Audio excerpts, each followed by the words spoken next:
Good evening and welcome to Quorum. I'm Wilson Stribling. We know that many of you are experiencing some instability in the weather tonight, so we want to let you know that as the program rolls along, we'll keep the scroll going at the bottom of the screen of any alerts that come along in terms of the weather to keep you updated on what's going on outside. The topic inside tonight is universities and colleges. Tonight's guests all serve on the University and College Committee in either the House or the Senate. First off is Senator Briggs Hobson III. He is a Republican and is serving his second term. His district includes Issaquena, Warren, and Yazoo counties. Also tonight, Representative Bob Evans. He's a Democrat and also serving his second term. His district includes Copiah, Jefferson Davis, Lawrence, and Simpson counties. Also on tonight's panel, Representative Cecil Brown. He is a Democrat and is serving his fourth term in the House. His district includes Hinds County. And Representative Charles Young, Jr. He is serving his first term in the House. He's a Democrat, and his district includes Lauderdale County. And gentlemen, we thank you all for being with us this evening. And don't forget, we want to hear from you tonight. There are several ways that you can contact us. You can give us a call. The toll-free number is 1-877-405-5247. You can send an email to quorum@mpbonline.org, or if you use Twitter, just use the hashtag Quorum, and we'll work in your questions one way or another tonight. Gentlemen, first off tonight, we want to talk about funding. It's tight this year, possibly for several years to come. It's an old story, different year. Will we see, though, significant cuts in college and university funding? And Representative Young, let me start with you there on the end. Well, you know, I'm not an accountant, but it's my understanding that we have had tax revenues or tax receipts that have been over projections for the last 3 quarters. So, you know, again, I'm not an accountant, but if you're receiving more than you projected, then it's extremely difficult for me to understand how you have a shortfall. Then I also understand that, you know, we have in excess of $200 million that we could appropriate for the general fund that we're not appropriating for the general fund. So I'll have to leave those answers, you know, for my friend the accountant, Mr. Cecil Brown, to elaborate on a little bit more. He's got a lot more experience than I do in that area. Representative Brown, what do you think? Well, the recommendations from the governor's office, the former governor, the new governor, and also legislative budget committee that I served on were below current levels for the 4-year colleges, not the 2-year colleges. 2-year colleges, we recommended level funding for them. But I agree with Representative Young. We now are about $100 million, a little over $100 million ahead of the projections for revenue for the year. So there are additional funds on the table. We are a long way from having a number. You know, this is a 125-day session, which is basically 4 months. We're 2 months into it. We just finished 2 months. We've got a lot more information that will be available to us before we end the session.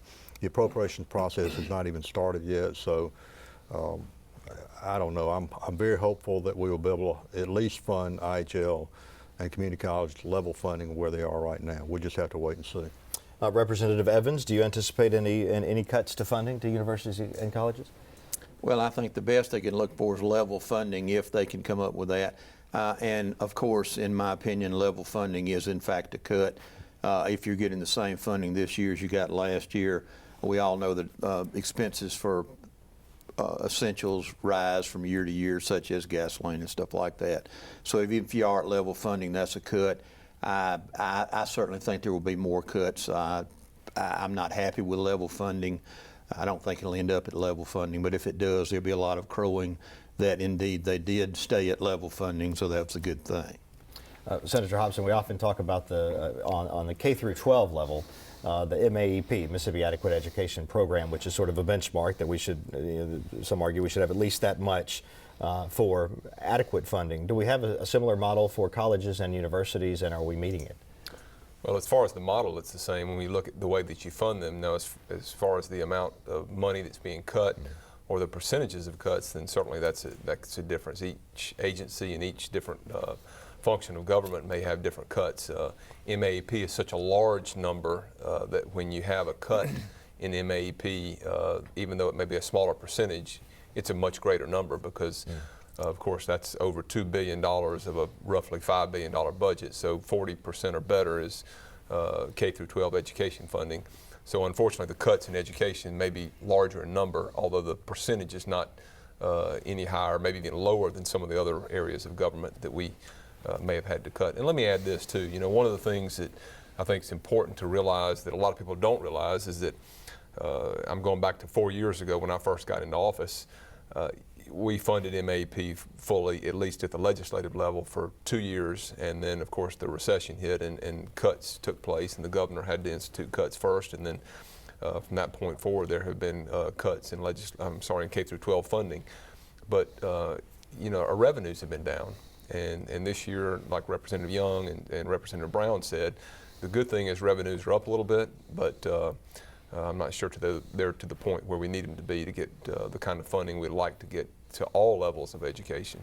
Well, back to colleges and universities, if there are cuts or if there are shortfalls, one way to make up for that is hikes in tuition.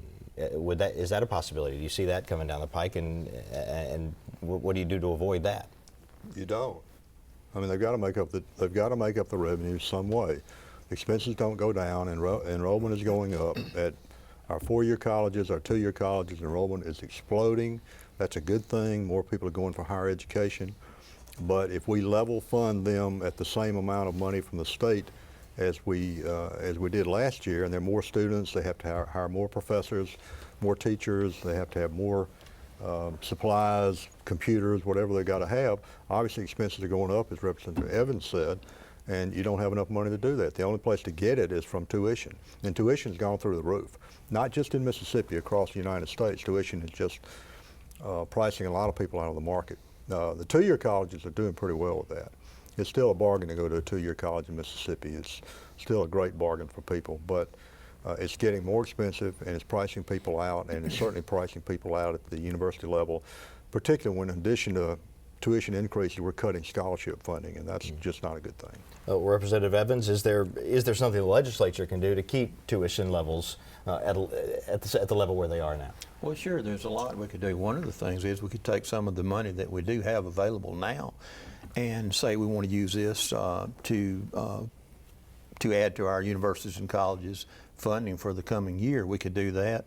Or other things we could do is come up with other ways to have more money coming in, more revenues. One of them that's a big thing to me, and I think it's a national subject, is a sales tax on internet purchases, and this is one of the things that I think we should do. I buy stuff pretty regularly off the internet. I bought a couple of years ago they call them side-by-sides, 4-wheeler that 2 people can ride in side by side.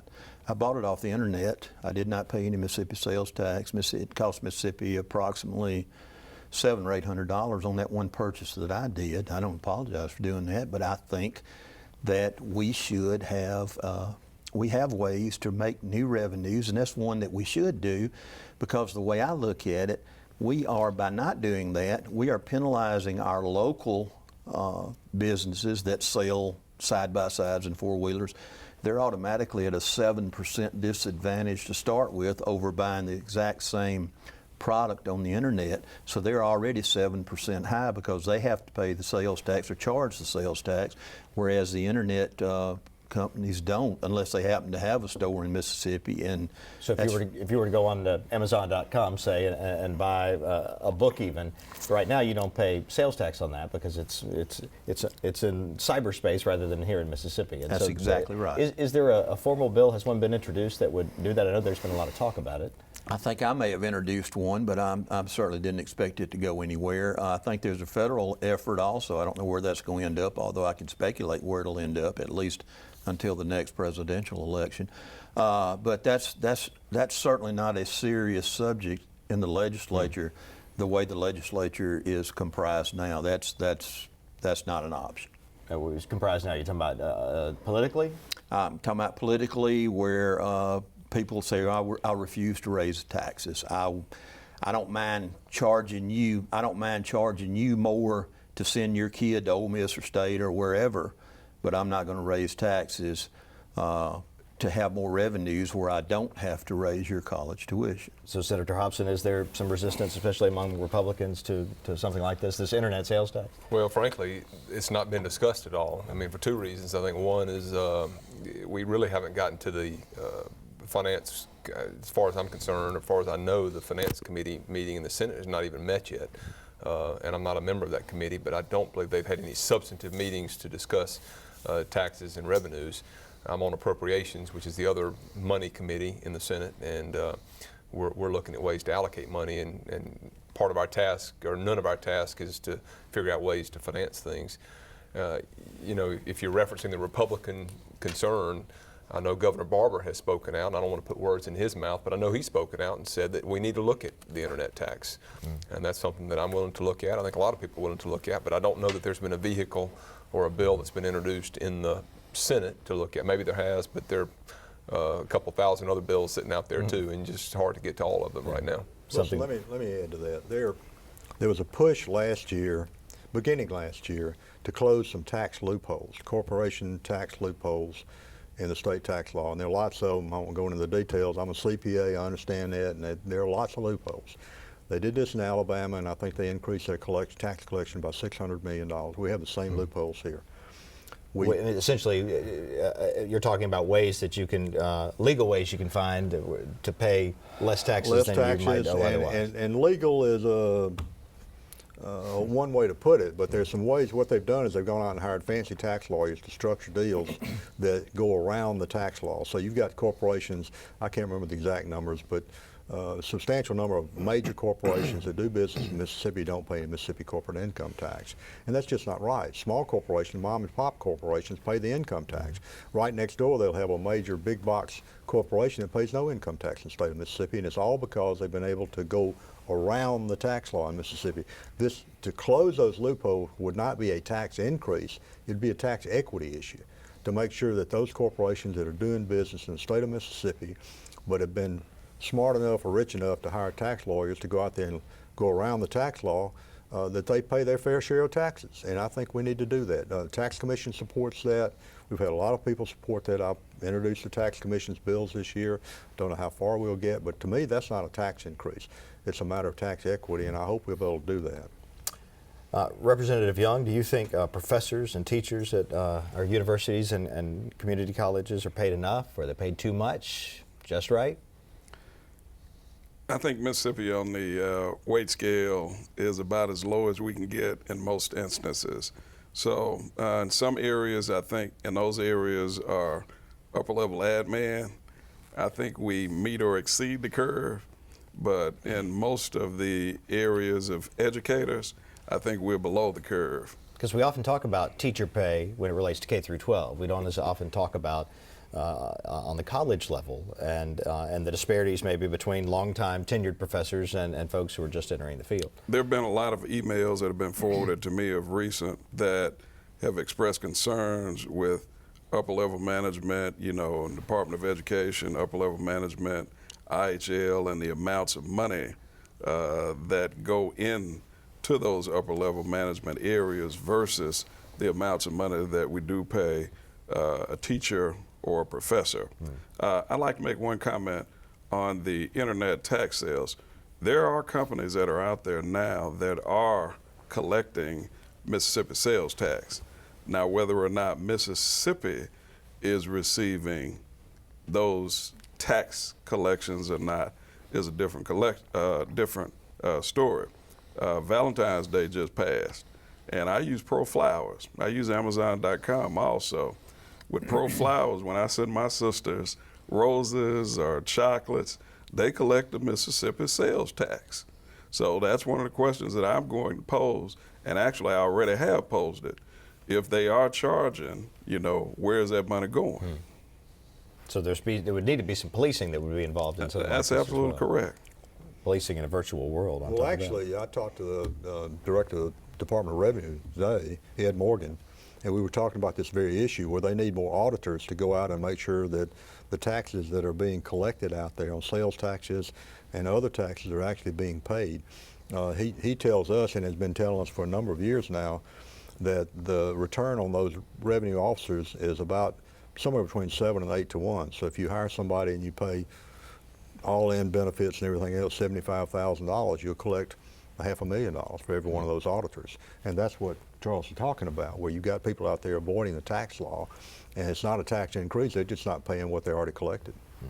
Well, back to teacher pay in colleges, Senator Thompson, do you think we're paying our college and university professors too much or too little? Well, you brought up the point or made the suggestion that there could be a difference between what the maybe tenured professors and associate professors make.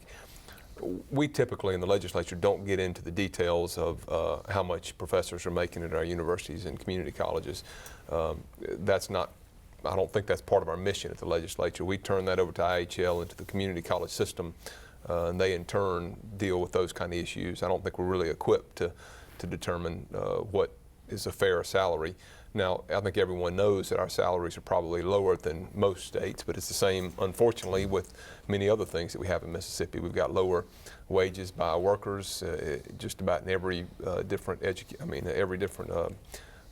work endeavor. We have people that don't make as much as they do in neighboring states. Of course, our cost of living is lower too, right, and that's an issue that you have to take into consideration. But yes, we wish they were higher and better, but under the circumstances we have, maybe this is as good as we can do.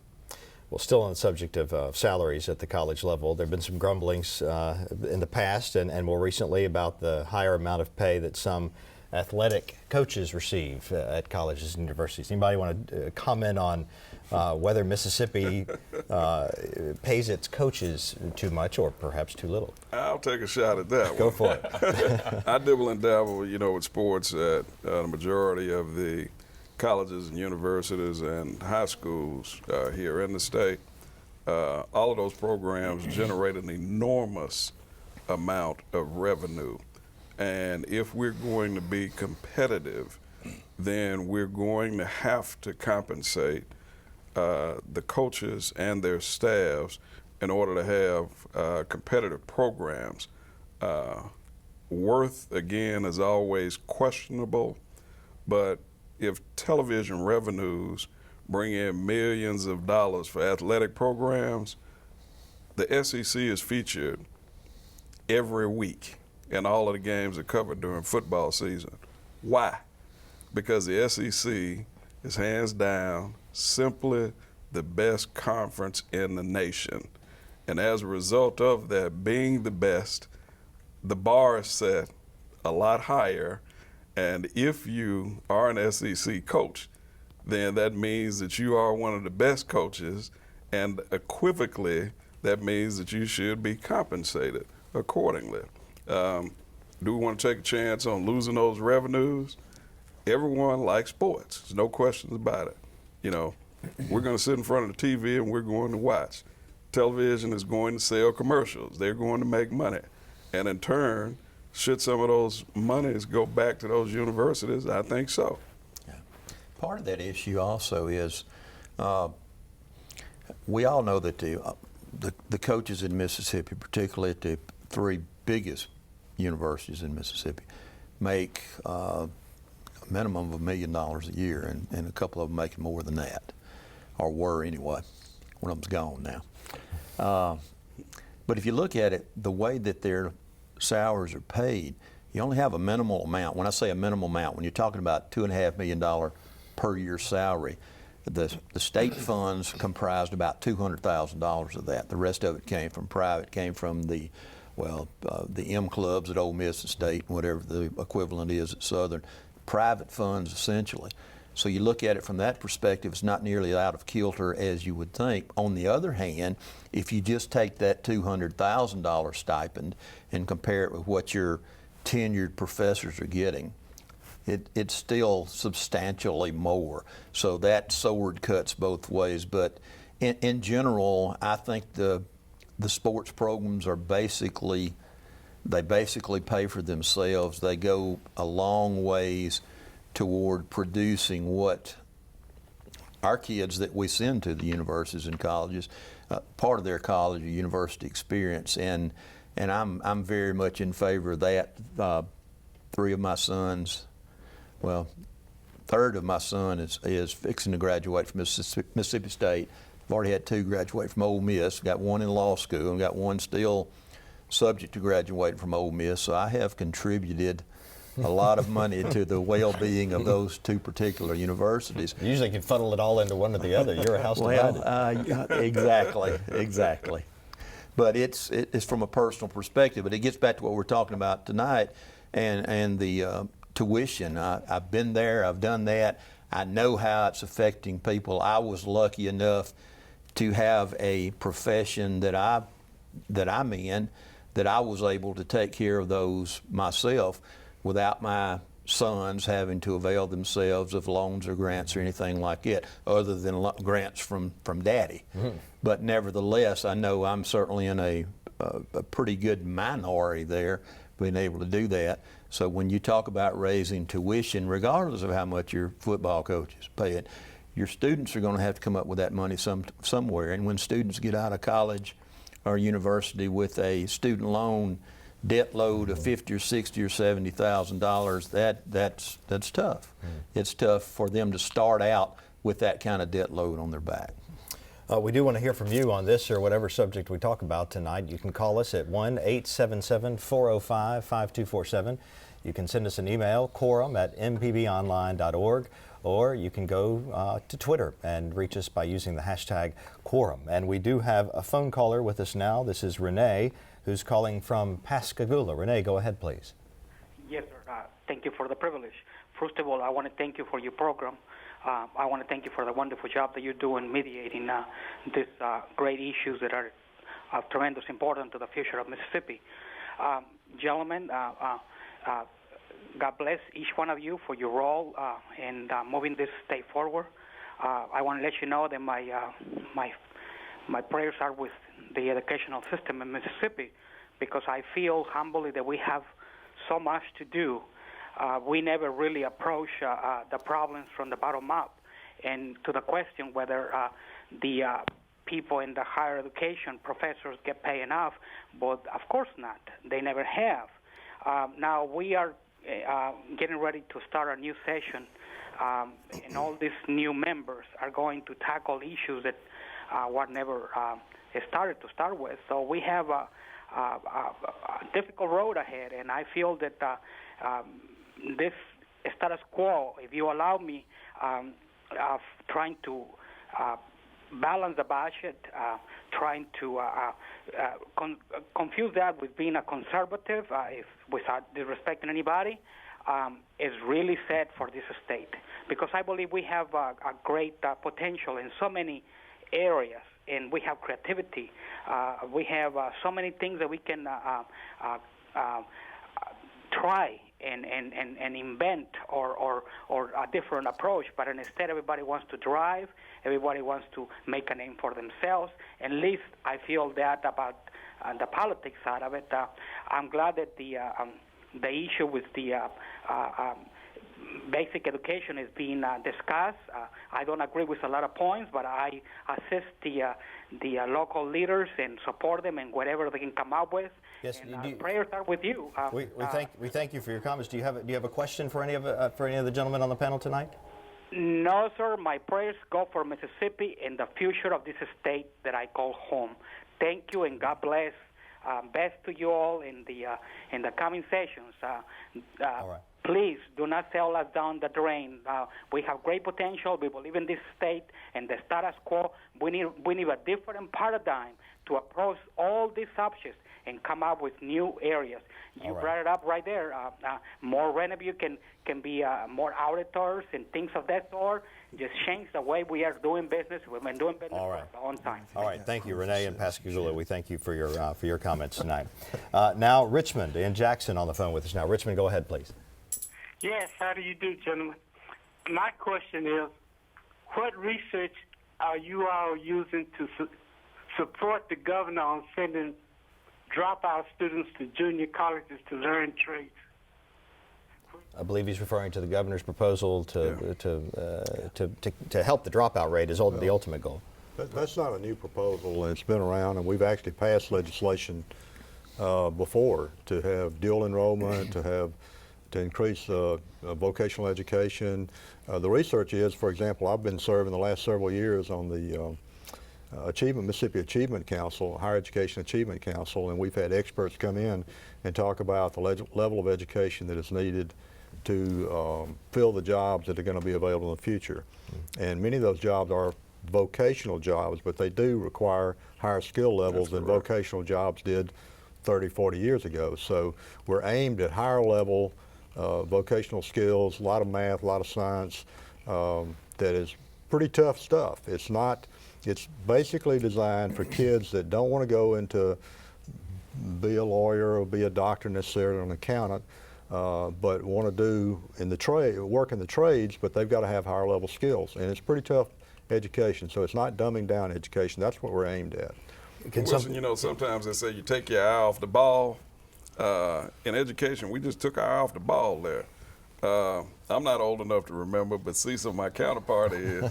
I was just joking. Watch yourself.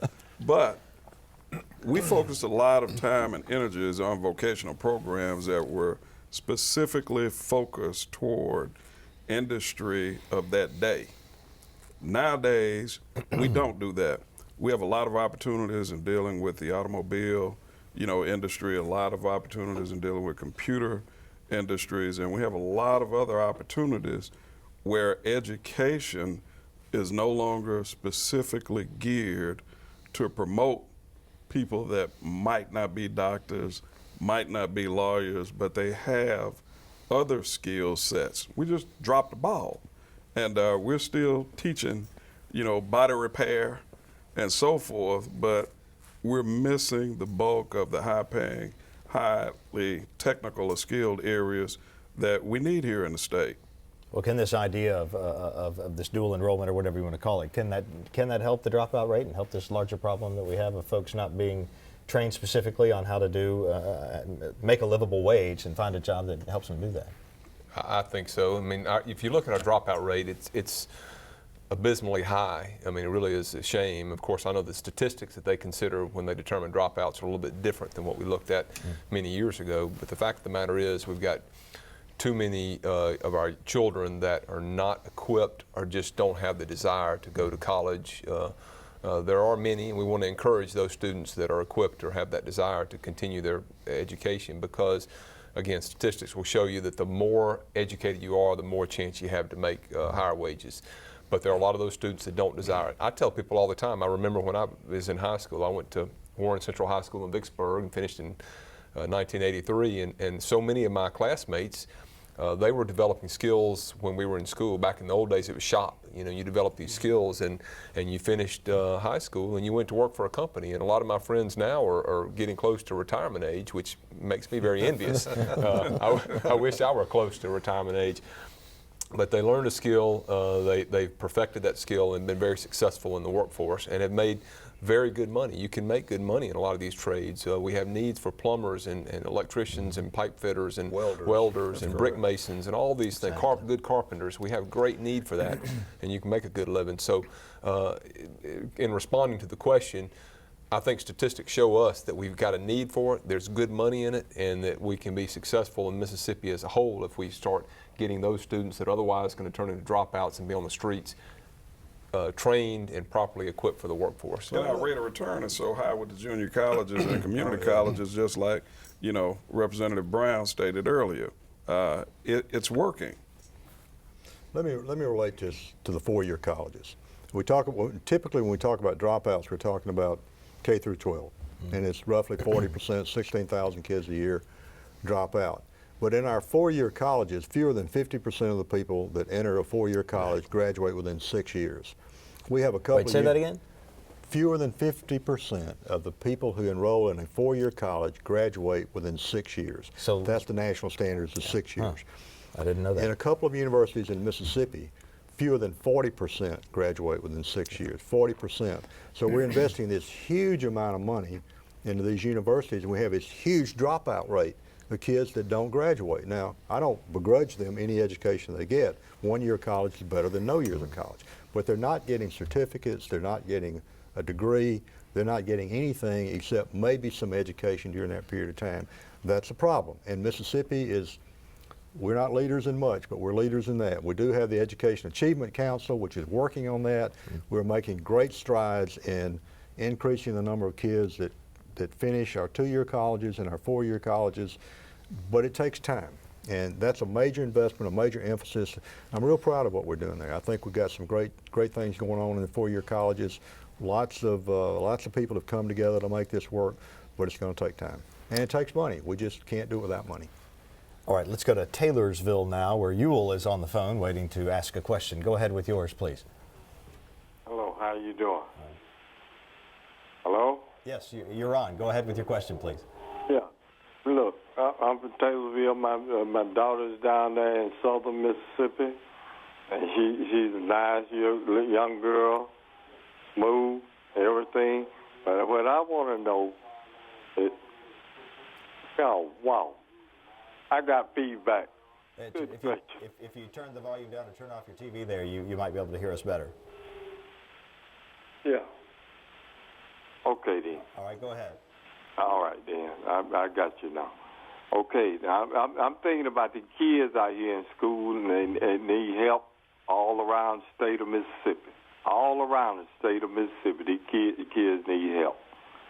And but I can't understand why you won't go out here and help the kids when they're trying to go out there and do the job that you want them to do, and you won't go out there and help them. Now, I'm forgetting words that I want to say, but hey, you should be out there helping these kids and getting these kids out of here. I look at this every day up and down the streets. I ride the state of Mississippi every day. You need to be out there helping these kids and not trying to put money in their pockets. All right. Instead of putting money in their pockets, in your pockets, you need to be out there trying to help the kids out here in the state of Mississippi. All right, Ewell and Taylorsville, Sir, thank you. I'll be more than happy to address that program. I'm sorry, your question. Again, Representative Brown, I think, hit the nail on the head. If your child is in high school, they can start participating in a dual enrollment, dual credit program. They can take high school classes and they can take college classes at your community college free. So that's a great head start. As far as legislators putting money in their pocket, I can't speak, to that. Our salaries are published. We get $10,000 a year, so I don't think that's a heck of a lot of money, for having this type of responsibility or accountability. And with the community college program, after they've completed high school, if your daughter is participating in a nursing program, with the head start that she can get on dual enrollment, within one semester, she can come out of the nursing program and be earning anywhere from $20,000 to $35,000 a year. So I think that's a great head start, on people being able to get out and earn in the community. And I'm sure some of my other counterparts would like to elaborate as well. Let me say, I do agree with the caller that we don't have a very good support system. Kids are just small adults in a lot of ways. They have problems, they have emotional problems, they have family problems, they have all these issues out there that they have to deal with in addition to dealing with going to school. And we don't have enough counselors. We have good counselors in our schools. We have good nurses in our schools, but every school doesn't have a nurse, every school doesn't have a counselor. And we just don't have a very good support system at the K-12 level or at the university level. One of the things you find out at the university level, one of the reasons that 50% of them don't graduate in 6 years, they have problems, lots of problems. And we don't have a good support system. We don't have a good mental health system. We don't have good counselors at the universities, enough good counselors. We have good ones that are there, but we don't have enough of them. Now, all that costs a lot of money, and I don't see it happening anytime soon, but I agree with the caller. I mean, every kid is an individual. Every kid has to be dealt with as an individual, and if we're going to save more kids and have more kids graduate and be successful citizens and taxpayers and voters and fathers and mothers, and then we've got to deal with each individual, and we're just not very good at that. All right. Well, how, as members of college and university committees, can each of you make sure that students are getting their money's worth when they go to a Mississippi college or university? That's a pretty tough question there. How can we individually, as members of universities and college, make sure Essentially what we can do is to make sure that we try to do our jobs to the best of our ability to take the information that we're given as members of these committees, and number one, to make sure it's reliable information, and number two, being able to look at it and assimilate as to what it actually says rather than a bunch of numbers on a page. It's just the oversight factor, if you want to call it that we have as these committee members. We have some input. Certainly we don't have any control over what the individual administrations in each college, university in the state does, but we have some oversight of them as far as budgetary dealings with them, and obviously, particularly these days, they have to be very leery of that, if that's the right word I'm looking for. But as far as individually making sure that the students have the things, it was hard enough for me as a parent to make myself comfortable that my sons, while they were at college, had everything that they needed and were getting the most that I could manage for them to get out of their college experience. Now, if you multiply what I went through by statewide, we certainly as individuals don't have much power, but as members of the legislature, we have been put into positions where we have some input, and we have to make sure that, well, that's me, for instance. I believe that having input is making yourself heard above the furor, and that's what I try to do. All right, let's go back to the phone lines now. We have a call from Yvonne in Prentice. Yvonne, go ahead with your call, please. Hi, to the very, very fine panel, especially my representative, Mr. Evans, doing a great job. My question is, since there's so much focus on community colleges on a federal level and also a state level, I want to ask, is it possible, or could the legislature focus more on doing maybe more satellite settings for people in the community who maybe can't afford to, or maybe it's not as comfortable for them to travel to the community sites. And I know there's a lot of focus now on technological jobs. If it's possible to get more satellite offices, in the community, within our communities, so it can be more convenient for people to go for training at our community colleges. All right, Representative Evans, she's your constituent. You want to start? I know which particular one this is, too. Hey, Yvonne. She's a good constituent and very into all this stuff. Unfortunately for me, she knows more about it than I do. At least I'll admit it. Honesty's good. She absolutely has great ideas. I wish we could do that. If it was individually up to me, I would certainly have the satellites, as you want to call it. Jeff Davis County is a prime example. We don't have a good employment situation there. We've got a lot of people who can't afford to even to travel to Hattiesburg or to Poplarville or perhaps to Jones County for the community colleges that could avail themselves of something if we had it locally there in Prentice or perhaps even in Bassville because of the proximity. And of course, I can't help but think, because of all the charter school stuff we've been having lately, which has nothing really to do with this, but if we can have virtual charter schools, why can't we have virtual universities? We do. We got online everything. community colleges do a great job. I absolutely agree with you. Some of that does exist now, and I think what Yvonne is saying, that we need the physical facilities in these rural areas, not just the access to the computers, which you have at most of your local libraries, the ones that will still be open this time next year. But it's a great idea. The only problem that we have with it is that it costs money. You have people like me, certainly, that are willing to find that money and to spend that money for these really good purposes. Unfortunately, I'm in probably a little bit of a minority in that opinion now. But you have to have people that are willing to take a chance.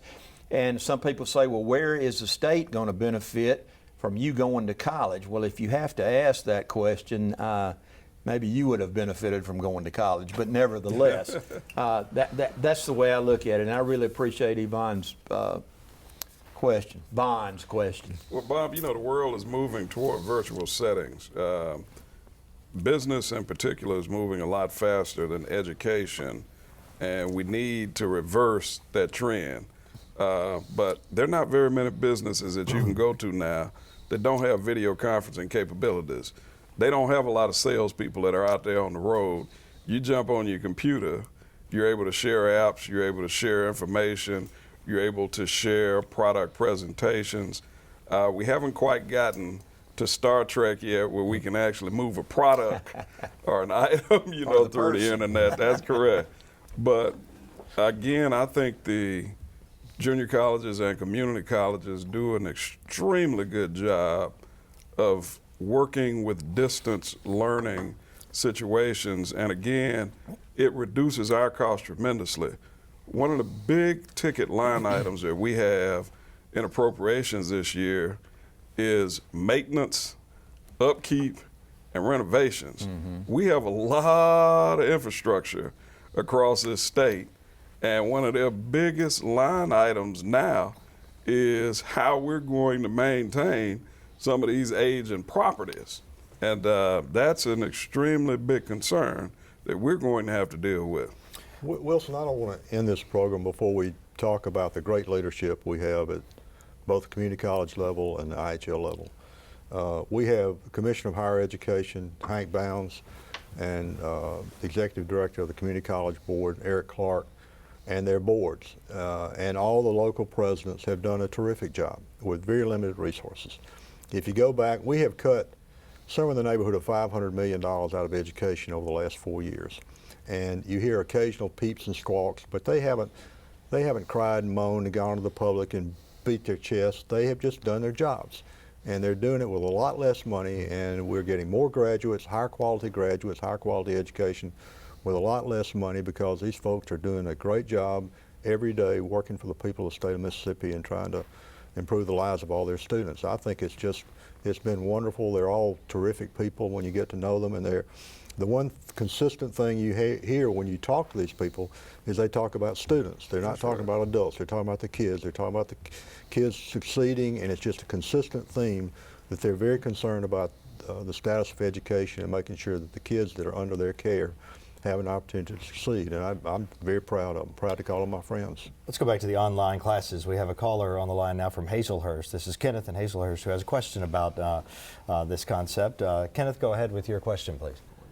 Yes, my question is to the panel, when is Mississippi universities going to become more competitive with online learning? I'm attending a private school in Virginia with a tuition rate for veterans of $250 per credit hour. And because I am a veteran, my wife is working on her doctorate degree at a private university in Virginia for $250 a credit hour.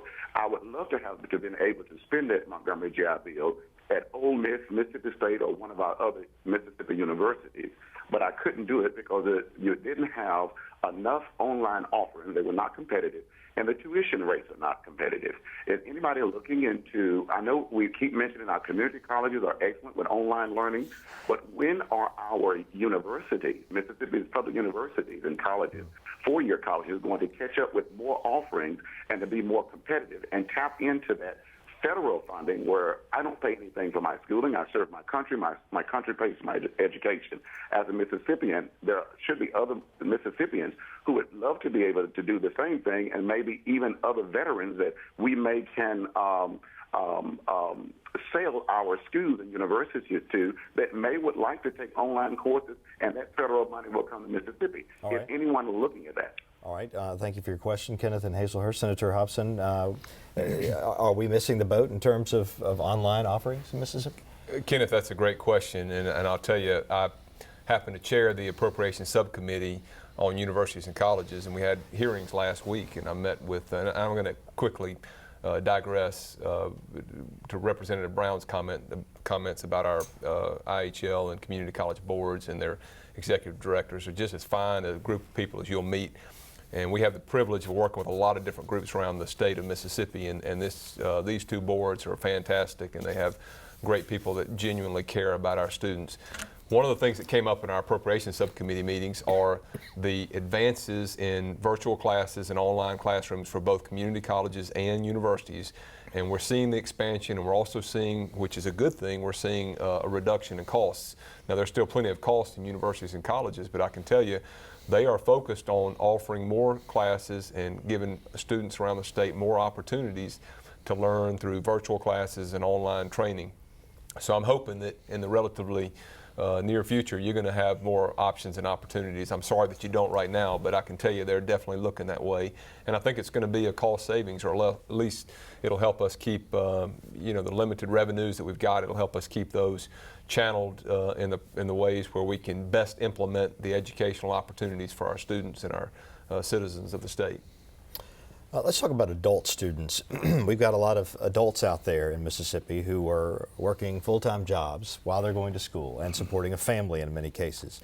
What is being done or what can be done to help better support that kind of student? Community colleges have a major push in that area. Again, the Education Achievement Council identified opportunities for adult students as a major issue. We've had projections shown to us on how many higher skilled jobs are going to be available, what the need is going to be for higher skilled jobs going out for the next 15 to 20 years. We cannot fill those opportunities with kids coming out of college now or coming out of high school now. We've got to have adult people that have additional training, and you'll see again community colleges for that particular sector of the population. They've done a wonderful job, and they have a major push at every community college to offer additional opportunities for adults. Well, you mentioned not having enough people here to fill the jobs that are there. What about the folks who grew up in Mississippi and perhaps even go to school in Mississippi, and then we hear about the great success they're having in another state, and they go off and they take their family or go start a family somewhere else? What can be done to keep folks, Mississippi folks, who are born here or who are just educated here, to keep them in Mississippi? What can the legislature do for something like What that? you're going to have to do is assist them financially to enable them to stay here. That's why the majority of people leave Mississippi. It's not because they don't like the state or they like somewhere else better. It's just that economically, financially, they have to do it in order to survive. That's one of the drawbacks of being in Mississippi, the poorest state in the union. And as I digress, and unfortunately, the federal programs, a lot of them that have been available for decades, such as Pell Grants and things like that, are being drastically cut back. So that's going to put even more responsibility, or if you want to call it that, on the state governments. And again, it's going to have to be a state government change in philosophy as to whether or not you want to come up with this money or to retabulate your figures that you're already using, or to come up with more revenues to be able to help these people. And it's certainly to our benefit as Mississippians to keep Mississippians in this state. Again, I use my own family as an example. I've got 4 sons. I am so very lucky that all 4 of my sons live very close to me. They're adults. And I want to keep it that way. So I have a personal interest in doing this. And from that personal interest springs my ability to empathize with everybody else in the state that wants the same thing for their family members. But we're going to have to decide that it is important enough for us to make stipends, funding, grants, loans, whatever you want to call them, available to these people, and in order to enable them to stay here. Because again, they're not leaving because they particularly want to, they're leaving because they have to. And if we don't do something to change that have to, then we're not going to be able to do anything. They're going to go. Wilson, the economic future of this state is going to come from the people who live in this state. You know, we cannot bring in, and I'm happy to have Toyota and Nissan here, but we can't bring in enough of those kinds of companies to lift us from the bottom. We've got to grow our own economy from people that live here, and that means education. It means K-12 education, community college education, IHL education, people who will start small businesses and grow those businesses to provide opportunities. That's what other states have done. I mean, we're chasing the same companies everybody's chasing. We've got to grow our own, and the way you've got to do that is to have an educated population. Unless we're willing to invest in education, it's never going to happen because everybody's chasing those businesses. Senator Hobson? To me, it's one word. It's jobs. You know, you talk about why people are leaving Mississippi. It's jobs, and I don't disagree with what some of my colleagues have said, but and I certainly think a strong education setting and a strong education foundation is the key for getting good jobs. But we have to continually work here to make sure that we're making the state attractive for people that want to be here. And we do have some things that are very attractive. We've got low wages, relatively speaking. We've got a good environment, climate, things that are good for Mississippi. I mean, things that are good for job development. But if jobs are here, people will work here. And we need to be creative in the way we bring jobs and keep jobs here in Mississippi. We have a caller from the coast who's been patiently waiting on the line. This is Hardy calling from Gulfport. Hardy, go ahead with your question, please. Mary? Yes. Is it Hardy? Go ahead, please. Hi. I have a question about immigrants. I was wondering, earlier you said that, sorry, turn this down. There you go. Just turn down your volume there. Where we you were going to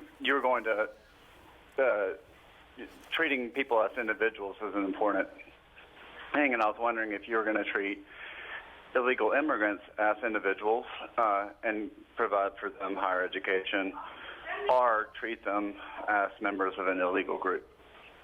Another emotional issue that was talked about at the Capitol on both sides of this issue today. Who wants to talk about their stand on legislation regarding illegal immigrants? I am opposed to all the immigration bills in the House, all of them. Why? Because I think it's a federal issue. I'm not for people crossing the border illegally, living in the state illegally. I'm not in favor of that. But the state of Mississippi has no business doing what the state of Alabama did, the state of Arizona did. It's bad for business, and you can talk to business people about that. It's bad for business. It creates a segregated society, if you will. I think it's bad for the law enforcement. They don't have any business doing this. They don't have time to do this. We don't have enough policemen and highway patrolmen as it is. It's bad for school children to go in there and demand that they prove that they are citizens of the United States. I think it's awful. I think it's punitive, and I'm absolutely opposed to it. I think it's immoral. We can pass a bill that probably will pass. Some form of it will pass, but I'm absolutely opposed to it. I think it is. We had Catholic charities at the Capitol today. Absolutely opposed to it. I'm not Catholic, Episcopalian, close, Catholic light, as people say, but I think it's immoral, and I am absolutely opposed to it. Senator Hobson, what type of immigration legislation would you support? Well, we're waiting to. I know the House is debating a bill right now, or at least some committees in the House have debated a bill on immigration reform. Let me say that I'm absolutely opposed to illegal immigrants being here in Mississippi. I think the bigger question is, and this is what people need to get focused on, is this is a federal issue, and I think people need to, please, I urge you, if you're watching this show, speak to your congressmen and senators in the federal government, because what we've got happening is two things. One, we've got a federal lawsuit that's taking place. What I mean by that is the Supreme Court is considering some cases right now just to determine what right states have to implement immigration reform. That's pending before the Supreme Court this spring. We'll probably have a decision on that in the summertime. The second thing is, and I had a meeting right before I came here tonight with some people that were concerned about immigration issues as it relates to farming. One thing we've got to keep in mind is as these immigrant workers move, the legal immigrants move, and sometimes they move when the illegals get forced out, they're moving from state to state and jumping around, and people don't have any continuity in work, even legal immigrants. And the concern is if we don't take care of this nationally, we're going to have a hodgepodge of laws in the states, and it's going to be very difficult for us to have any continuity on citizenship issues and how people are treated from state to state. I urge you to contact your federal congressmen and senators, because this is a matter of national importance. And I wish people would take that approach quickly and now, and of course, waiting to see what the Supreme Court says in that case to let us know what our states' rights are. Well, do you have confidence that government on the federal level will tackle this? You know, they tried to take it up years ago, and I'm disappointed they didn't address it then. And I think that's part of the reason that this issue is in our laps right now, is because they didn't take it up. And I have heard candidates, Republican candidates for president, and even the Democratic candidate, the current president, who have said they're going to tackle the immigration issue immediately or promptly. Now, we'll see. I guess nobody knows, but we'll see. But I sure hope that they do, because it's very important, and it's a concern for us in Mississippi and I think throughout the country. Representative Evans, is this a national issue or is it a state issue? Certainly it's a national issue, and Briggs is absolutely right. This is before the Supreme Court, and if the Supreme Court comes back and says, hey guys, this is a federal issue, not a state issue, then all these laws that Alabama and Arizona and whatever other states have passed from this point are basically going to be moot, because they're going to be, they won't count the federal issue, the federal law will control. But I think, and I've had conversations with people about this. I've had conversations with tree farmers that have to get their trees planted in about this time of the year every year. I've had conversations with blueberry farmers who've told me, look, Bob, you know, we think this is an issue too, but we're not going to be able to get our blueberries picked. We're not going to be able to get our trees planted. We're not going to be able to do this if y'all go crazy on this. I think there's one easy solution. Whether or not it's constitutional, I don't know. But I proposed this last year in the House. There's one way that you could solve this whole problem. And we've already done part of it 4 years ago. We made it a felony for you to be an illegal immigrant in Mississippi. If you're caught in Mississippi, it could be a felony. You could go to the penitentiary and then be deported. Well, if it's good enough to make it a felony for the people that are coming from El Salvador or Mexico or Guatemala or wherever to make more money in a week than they can make in their home in a year, and if that's so bad that we're going to put them in the penitentiary, well, then I say, let's put people in the penitentiary that hire them. Let's have an equitable system here. If you start putting employers in the penitentiary, you won't have this problem anymore. We're going to have to leave it at that. We're out of time. Thank you all for being here. Thank you for joining us, and we'll be back here next week with Quorum.